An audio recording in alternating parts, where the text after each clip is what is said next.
Italian food, but এটা বর্তমানে হচ্ছে গিয়ে ছিল সাবেক থাইল্যান্ডে ছিল এটা জনপ্রিয়, বাট বাংলাদেশে এখন আরো বেশি জনপ্রিয়।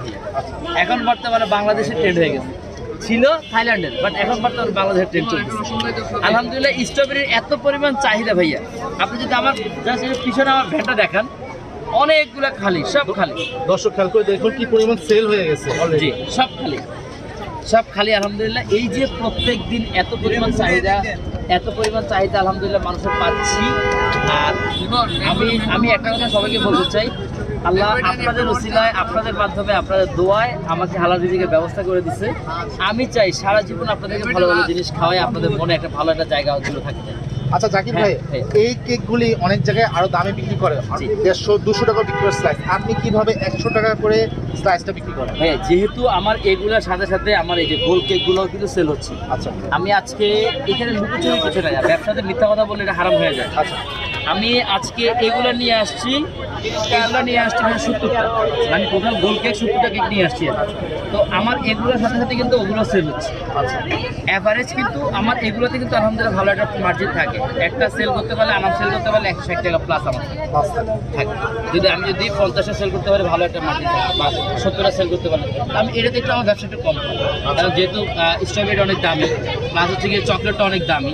হ্যাঁ, তো সব কিছু মিলাই হচ্ছে কি, যেহেতু এটাতে আমার একটু লাভ কম থাকতেছে, কিন্তু মানুষ কিন্তু আসতেছে বেশি আসার কারণে আমার এটার সাথে সাথে এটা চলছে, যার কারণে আমার মোটামুটি অ্যাভারেজ ভালো থাকতেছে, লস হচ্ছে না ভাই।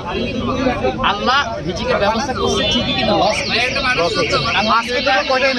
আজকে এগুলো নিয়ে আসছি 25টা, এটা নিয়ে আসছি 10টা, এটা নিয়ে আসছি 5টা, টোটাল 25, 10, 35 আর 5, 40টা নিয়ে এসেছে।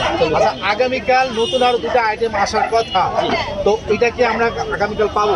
কালকে নতুন একটা আইটেম আসবে, আমি বলছিলাম যে নতুন একটা আইটেম আপনারা নিয়ে আসবেন। জাকির ভাই, দর্শক জানে যে 2টা আইটেম আসার কথা এবং সেটা মিজান ভাই উদ্বোধন করবে, এখন বলতেছেন একটা, নাকি জাতির সাথে কি প্রতারণা করা হচ্ছে কি? জাতির সাথে একদমই জাকির ভাই কিন্তু প্রতারণা করে না। জাকির ভাই যা বলে সলিড ভাবে বলে। আমি কিন্তু এখনো পর্যন্ত বিশ্বাস করেন খুব চেষ্টা করতেছি, আমার যে 3rd বছর যেটা বলছি আসবে, ওইটাও যদি আমি পারি কালকে নিয়ে আসি। কিন্তু আসলে কি এগুলো ম্যানেজ করা ভাই কঠিন। এই যে স্ট্রবেরি, হ্যাঁ স্ট্রবেরি মার্কেটে নাই, দিচ্ছি স্ট্রবেরি মার্কেটে নাই, এই জিনিসটা ম্যানেজ করতে কিন্তু অনেক কষ্ট হচ্ছে। এদিকে এই আঙ্কেল